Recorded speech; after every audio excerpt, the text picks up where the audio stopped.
आपके एक वोट में बेहद ताकत होती है, बहुत बड़ी ताकत होती है, एक पावर होती है आपके वोट में। और एक वोट आपका आपको मंत्री, आपको एमएलए, आपको क्या से क्या नहीं बनाता। और बड़ी उम्मीदों के साथ, एक विश्वास के साथ, भरोसे के साथ आपको वोट दिया गया और बदले में कहीं ना कहीं विश्वासघात जो है वो आपके साथ हुआ। आज आम जनता से लेके बड़े बिजनेसमैन सड़कों पर है। वाइन ट्रेडर्स की बात करते चले या बर्निंग इशू, बीएसएफ और सीआईएसएफ एस्पिरेंट जो है लगातार प्रदर्शन कर रहे हैं। आखिरकार एक उम्मीद के साथ, एक विश्वास भरोसे के साथ आपको वोट दिया गया था कि शायद आप उनकी समस्याएं जो है वो कहीं ना कहीं हल करें। लेकिन लगातार जो है लोग सड़कों पर है। हमारा युवा जो आने वाला कल है, आज सड़कों पर अपना इंसाफ मांग रहा है।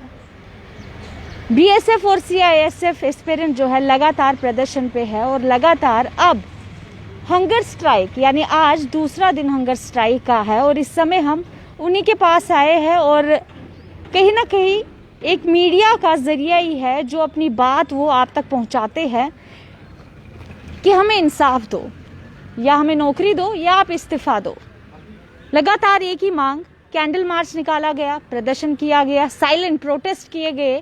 कोरोना काल को भी ध्यान में रखते हुए सिर्फ साइलेंट प्रोटेस्ट किए गए, सिर्फ इसलिए ताकि जितने भी नियम है सभी को मद्देनजर रखते हुए सिर्फ एक इंसाफ मांग रहे हैं। लेकिन उसके बदले आप अभी तक इन लोगों के साथ इंसाफ नहीं कर रहे हैं। इस समय हम उन्हीं बच्चों के साथ हैं और इनसे भी बात करेंगे। आज हंगर स्ट्राइक का दूसरा दिन है।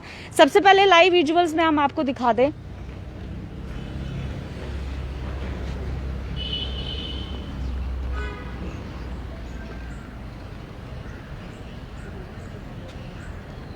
देखिए, बहुत बुरा लगता है जब हमारा युवा जो है, हमारा आने वाला कल, हमारा देश का भविष्य इस तरह से सड़कों पर बैठ के इंसाफ मांग रहा है। आपको एक वोट, एक विश्वास भरोसे के साथ दिया जाता है, लेकिन कहीं ना कहीं उस वोट के साथ विश्वासघात किया जाता है। आज हंगर स्ट्राइक का दूसरा दिन है। इन लोगों से हम बात भी करेंगे। हम हमेशा आप लोगों से बात करते हैं, हमेशा हम यहीं पे हमारी मुलाकात होती है और हमें भी अच्छा नहीं लगता बार बार एक ही सवाल, मीडिया भी बार बार आपको एक ही सवाल कर रही है। हम सिर्फ इतना कहना चाहेंगे, आज हंगर स्ट्राइक का दूसरा दिन है। अब आपने हंगर स्ट्राइक का रूप लिया। पहले आपने काफ़ी साइलेंट तरीके से आप प्रोटेस्ट करने की कोशिश की ताकि आपकी बात जो है आगे पहुँचे। अब हंगर स्ट्राइक का सहारा लेना पड़ा।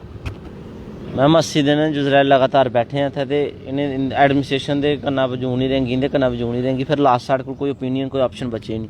इ'यै इक अल्टीमेटम हा जेह्ड़ा सानूं लास्ट अपनाना पिया। लेकिन एक गल मैं भाजपा सरकार, भाजपा के जिन्ने भी लीडर हैं उन्हें सुनाना चाहना कि तुंदी हालात ऐसे नहीं हो जान कि तुस घरों बाहर निकलना मुश्किल हो जा। क्योंकि जिस जनता जिसलै आवरू होंदी है ना, जिस जनता दे दर चों तुंदा ओह् निकली जांदा ना, एक विश्वास निकली जांदा, फिर जनता गल नहीं करन दिंदी। वो विश्वास टुटने को पहला, वो विश्वास की ताकत टुटने को पहला जेह्ड़े लोकें दे कम्म ना कम्म करना सीखो। ग्राउंड रियलिटी पर थोड़ी जी सिंसियरिटी रखो। ये मत सोचो कि जनता तुसें सवाल नहीं कर। क्यों? क्योंकि अज तक मैम ऐसा होया जम्मू कश्मीर च कुसै ने भाजपा सवाल ही नहीं किया। इन्हें 4G बंद रखा, साल जनता चुप रही। इन्हें हर एक अत्याचार किया लोगों पर, लेकिन लोग चुप रहे। उन्हें आख्या छड्डो पर, खलासी करो, कोई गल नहीं जान दो। ये समझते रहे सानू पुछने वाला कोई नहीं है। लेकिन अज अस आया है झूठे घर तक आए हैं, पुछना आया उसी भी तुसें साढ़े कन्नै गलत क्यों किया। राणा साहब उनके कोल जिसले भी कोई मीडिया कर्मी जाता इको गल उन्हें रिपीट लेनी है। जो टॉप के 1356 बच्चे थे उनको ले लिया गया है, वो उनको उनकी ज्वाइनिंग हो गई है, वो ट्रेनिंग कर रहे हैं। महाराज मेरे को मोटरसाइकिल है नहीं तो साइकिल पर फेरना तुसें बार्डर जां घरें घरें जिंदे बच्चे सलैक्ट होए। चलो देखो हाँ 19 तरीक जाना है। चिट्टा झूठ मारना छड्डियो राणा साहब, वरना जनता वो हालत करती जेह्ड़े पंजाब च तुंदे लीडरें दी होआ दी है। क्यों? क्योंकि तुस चिट्टा झूठ मारन लगी पियो।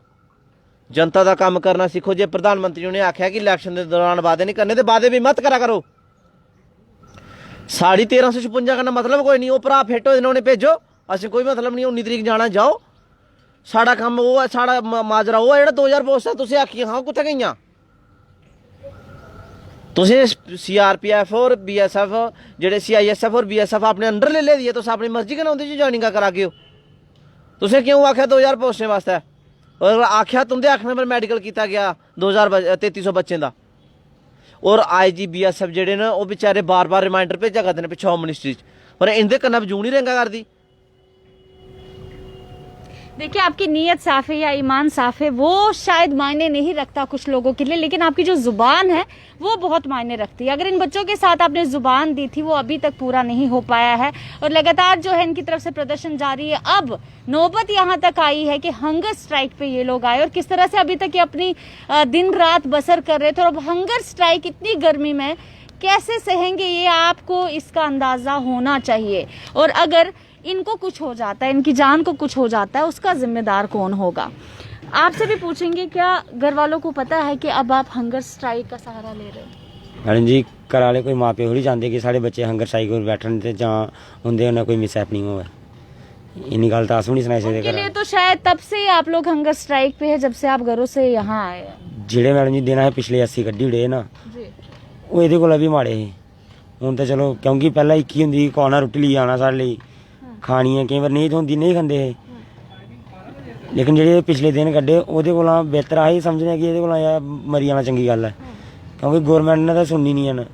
जम्मू दी जनता, कश्मीर दी जनता मतलब सुत्ती होई दी ऐ। इसलै सिर्फ किश लोग इ'नें लीड करा करदे न और उं'दे सिरै पर गै चला करदे न। अपनी कोई रिस्पांसिबिलिटी नहीं कौन लैती दी, ना यूथ ने लैती दी हाली तक, क्योंकि यूथ दी जागना बड़ा जरूरी है और उसी जगाना पौना है। क्योंकि एक तो लड़ाई साड़ी पहली असें लग्गा दा कि साड़ी नवीं नवीं अस अपनी लड़ाई लड़ना है, लेकिन उ'नें जेह्ड़ा इंदा माहौल दिक्खेआ अपनी जम्मू कश्मीर दी जेह्ड़ी गौरमेंट उंदे हालात दिक्खे ना असें, एह् ते पूरा जम्मू कश्मीर बेची ओड़गन। जेह्ड़ी इंदी हालत चलाई ना, इन्हें जम्मू कश्मीर बेची ओड़ना इस साल तक ने। तो साड़ी हंगर स्ट्राइक फिर आई जंदा भगत सिंह दा नां आई जंदा कि उ'नें भी यूथ दी जगाने ताईं, अपने हिंदुस्तान दी बचाने ताईं हंगर स्ट्राइक रखी और अपने हक्कें लड़ने लेई उ'नें अपने आप दी इंस्पिरेशन बनाया हा। लेकिन असें भगत सिंह होरें एह् दिक्खियै और उ'नें दिक्खियै गै असें इक जज्बा आंदा कि यार उ'नें निक्की हारी उमर एह् करी ओड़ेआ ते अस की नहीं करी सकदे, अस की नहीं अपनी जनता गी जगाई सकदे। ठीक है, जेकर एह् गौरमेंट चाहती है कि एह् बच्चे इत्थै गै बैठे भुक्ख हड़ताल, असें कोई फर्क नहीं पौंदा जनाब। जेकर तुसें फर्क नहीं ना पौग तो असें सनाई ओड़ेआ कि तुसें फर्क जनता पाएगी, साढ़ा यूथ पाएगा, जम्मू कश्मीर दा यूथ पाएगा तुसें फर्क। जिसलै तुस जागे ना लोकें कोल वोट मंगन, उसलै तुसें फर्क पागन ओह्। लेकिन असें हल्ली भी पता कि साढ़े भ्रा साढ़े कन्नै है ना, हल्ली जम्मू कश्मीर दी जनता साढ़े कन्नै, ओह् साढ़े कन्नै इनजस्टिस नहीं लगी होन देन, ओह् साढ़े कन्नै आग, साढ़ी आवाज़ बुलंद करग। जम्मू कश्मीर दी पूरी जनता सामने आग इंदे लोकें दा और इंदे कोला क्वेश्चन पुट करेगी। विद इन डेज अंदर सब कुछ इन्हें पता चलेगा। जनता आपके साथ है, सारा युवा जम्मू कश्मीर का आपके साथ है। लगातार कमेंट बॉक्स में भी हम कमेंट देखते हैं लोगों के कि इनका इंसाफ कीजिए। क्या लगता है आपको कि युवा साथ है, जम्मू कश्मीर का अवाम जो है पूरी आपके साथ है, उसके बाद भी बड़े अधिकारी जो है और सब चीजों से वाकिफ है? ऐसा नहीं कि आप लोगों का प्रदर्शन या ये भी उन्हें नहीं पता होगा कि आप हंगर स्ट्राइक पे नहीं है? मैम साढ़े सब कुछ पता नहीं। एक दिन इनका झंडा डिगदा हा ते असें हत्थ जोड़ी अपील की, ओह् झंडा इन्हें फटाफट लाई ओड़ेआ। इन्हें सब अज भी जेह्ड़ी गल होनी है उन्हें सनोचनी है पीएमओ साहब होनी। लेकिन मैं एक गल आखना चाहना कि ग्राउंड रियलिटी पर कम्म करो, हवाई फायर में नहीं मारो। जनता जिसलै जनता दा तुंदे पर विश्वास है, जिद्धर उड्डी जाना फिर उ'आं कपड़े फट्टने ने जियां पंजाब च फट्टे जे, जियां हरियाणा च बाहर निकलना मुश्किल होई जाना तुंदा, इ'यां मुश्किल होई जाना जे। मत सोचो एह्। और ओह् डीडीसी मैंबर जिंदे वास्ते वोट मंगे ओह् भी सपोर्ट नहीं करना है। जनता ने ठीक है करना तुंदे वास्ते वोट मंगे, तुंदा भी फर्ज बनता हा, तुसें सपोर्ट करना चाहिए हा नहीं है। रैना जी का लगातार यही कहना है, आप सबसे मैं ये सवाल करना चाहूंगी, उनका यही कहना है कि आप वोट देंगे तो हमारा चीफ मिनिस्टर आएगा और उसके बाद जो है सारी समस्याएं हल की जाएगी। उन्हें की आख्या बंदा हुन मसला हो ये स्टेट हो एदा मसला ही नहीं है यूटी दा, ये मसला सेंटर गवर्नमेंट दा।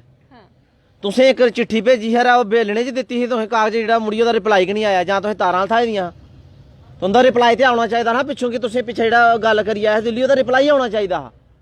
IGBSM उन्हें 4 या 5-6 बारी लैटर रिमाइंडर पिछे भेजी ओड़ेआ, उंदा जवाब तो क्यों नहीं दिया करदे? इस तो बड्डी और केड़ी पोस्ट पर भालना है कि जम्मू कश्मीर का एक डोगरा बंदा ओह् इंडिया के PMO ऑफिस च बैठा करदे न, केड्डी बड्डी फकर की गल है जम्मू वास्ते। और फिर भी जम्मू के यूथ का मसला हल नहीं होगा, एह्दा मतलब तुंदी नीयत साफ नहीं है। और देश के उप राष्ट्रपति वेंकैया नायडू जी जिसलै जम्मू कश्मीर च आए तो उसलै उन्होंने मसला दसो कि सर अस ये मसला बच्चे का जेन्युइन मसला है, BSF वाले भी इन्हें लेना चाहते हैं, इंदा मसला हल कर जा, तुसें दसना तो चाहिए हा। तुसें बाहरों बाहर साइड और जिसलै बच्चे तुंदे सामने आंदे इग्नोर मार दिओ। और रायना साहब होंदी तुस गल्ल करदे हो, जिसलै इन्हें कुतै पुच्छन जन्ने ते जेह्ड़े बाहर दे गार्ड लाए दे न ओह् आखदे चलो दफा हो इत्थों। और सिगट दिक्खो इन्हें एड्डे एड्डे लम्मे फूका दे होंदे ने, एह् नशा मुक्त बनान के जम्मू गी ते आपे नशेड़ी न। इन्हें पुछने वाला कोई नहीं रहा। अस इत्थै अगर 80 दिनें दे बैठे दे साड़ी जी 80 दिनें की जिंदगी पिछली गई है वो बड़ी बदतर ही, उहदे कोल भुख हड़ताल फिर भी चंगी है। खैर सानू पता आना कुहाना नहीं। आपको इतना बहुत बड़ा कदम उठाया आपने हंगर स्ट्राइक, और इससे पहले भी आप लोग हंगर स्ट्राइक ही उसे कह लीजिए, पहले भी आप भूखे ही रहते थे यहाँ पे, कितना ही आप समय समय पे खाना खाते थे। तो अगर आपकी सेहत को कुछ हो जाता है, आप बीमार हो जाते हैं, बड़े अधिकारी तो आपके पास नहीं आ रहे, मेडिकल स्टाफ बहुत दूर की बात है, तो कैसे मैनेज करेंगे? अपना मेडिकल स्टाफ है अपने को रखन जी। ये जी हंगर स्ट्राइक है टिल डेथ तक चल, सानू कुछ की कोई जरूरत नहीं है। और सैकंड ये गल आखना चाहना कि पता नहीं लग ये जम्मू का यूथ पूछेगा टाइम आन दो, जाग लैंदे जम्मू के यूथ जो जागया ना आस्ता आस्ता जागना स्टार्ट होई गेदा, सड़कें पर निकलना स्टार्ट होई गेदे। जिसलै इंदा टाइम आगना इन्हें पता लगी जाग, जियां पंजाब च है ना हूँ लगी पे पता लगन। हरियाणा च देखो ये अपने घर च नहीं जा सकते भाजपा लीडर, इ'यां हालत इत्थै होनी है, लेकिन टाइम लगना। तली पर सरेआ नहीं जमदी, टाइम लगना सी, लेकिन पुछणगे लोग। असें नहीं पुछना, जम्मू का यूथ पुछेगा, जम्मू के लोग पुछणगे, आम जनता पुछेगी जिन्हें सानू सपोर्ट की जानी है। और मिगी एक गल का बड़ा ज़्यादा दुख है इस गल का कि वो लोग कुत्थै गए जेह्ड़े सैना के नाम पर, फोर्सेस के नाम पर, आर्मी के नाम पर दलाली खांदे न। वो आखदे न अस फौज लिए कर सकने आं। जिसलै बीजेपी के बड़े वरिष्ठ नेता ने गल आखी कि फौज जेह्ड़े असें अगर नौकर लैने होणगे, घर 2 नौकर लैने होणगे ते अस 500 बंदे सद्दनगे ते 500 बंदा थोड़ी सिलैक्ट होई जाना। तुसें देश की फौज गी जेह्ड़ी उसी अपने घरै दे नौकरां कन्नै कंपेयर करी ओड़ेआ। क्या जम्मू च पुच्छने वाला कोई नहीं हा उसी? और वो डीडीसी मैंबर कुत्थै न जिन्हें वोट ले जित्तियै घर बेही गेदे न? उ'नें एह् लालच है कि शायद सानू भाजपा दी टिकट थ्होग, कुसै ने कुछ पुच्छना तुसेंगी। अस भी अज आखा करने कुसै ने नहीं पुच्छना। और जम्मू का जिन्ना यूथ अस हत्थ जोड़ियै अपील है कि मत सोचो कि अस लड़ा करने आं, ये पूरे जम्मू कश्मीर के यूथ की लड़ाई है। अस ओह्दे च चाहे चेहरा साढ़ा ही है, लेकिन तुस भी स्टैंड करदे, क्योंकि अगर सानू दबाऽ करदे न कल तुसें भी दबाऽ आनगे। अज ने BSF गी अपने एक इलैक्ट्रिकल प्रोपेगेंडा के तहत यूज कर लिया, कल दोबारा करनगे इलैक्शन के तहत। अज 3300 बच्चे किया, कल 33,000 का करनगे, परसों आखिर आर्मी की भर्तियां खुली हैं जी। बिल्कुल, देखिए इनकी नाराजगी, इनका गुस्सा जायज है, क्योंकि काफी समय से प्रदर्शन जारी है। इनको सबसे पहले मैं लाइव विजुअल्स आसमान न्यूज नेटवर्क के जरिए दिखा दूं कि किस तरह से यहाँ पे कोई समय नहीं है ना खाने पीने का, और अब नौबत यहाँ तक आई है, इन्हें हंगर स्ट्राइक का सहारा लेना पड़ रहा है। आप देख सकते हैं इनकी हालत क्या है। अगर इन्हें कुछ हो जाता है तो उसकी जिम्मेदारी कौन ले सकता है? आप खुद अंदाज़ा लगा सकते हैं कि इतनी गर्मी में, इतना बहुत ज़्यादा गर्मी है, कहीं ना कहीं प्यास बहुत ज़्यादा लगती है, और ऐसे में हंगर स्ट्राइक का सहारा लेना एक बहुत बड़ी चुनौती है। आप तस्वीरों में इस समय साफ देख सकते हैं काफ़ी सारे बच्चे हैं जो इस समय जो है बेहद बहुत खस्ता हालत में है, आप अंदाज़ा लगा सकते हैं। और अभी भी आप इनके पास नहीं आ रहे हैं। सिर्फ शुरू में ही आप लोगों ने आश्वासन पे आश्वासन तो दिया था, लेकिन अभी तक इन लोगों के साथ इंसाफ क्यों नहीं हो रहा है? लाइव विजुअल्स हम आपको आसमान न्यूज़ नेटवर्क के जरिए बता रहे हैं। और एक बार मैं आप सबसे ये पूछना चाहूँगी कि हिम्मत आप लोगों में बहुत है, हम अभी तक देखते आ रहे हैं। हंगर स्ट्राइक का सहारा लेना एक बहुत बड़ी चुनौती है, एक बहुत बड़ी बात है।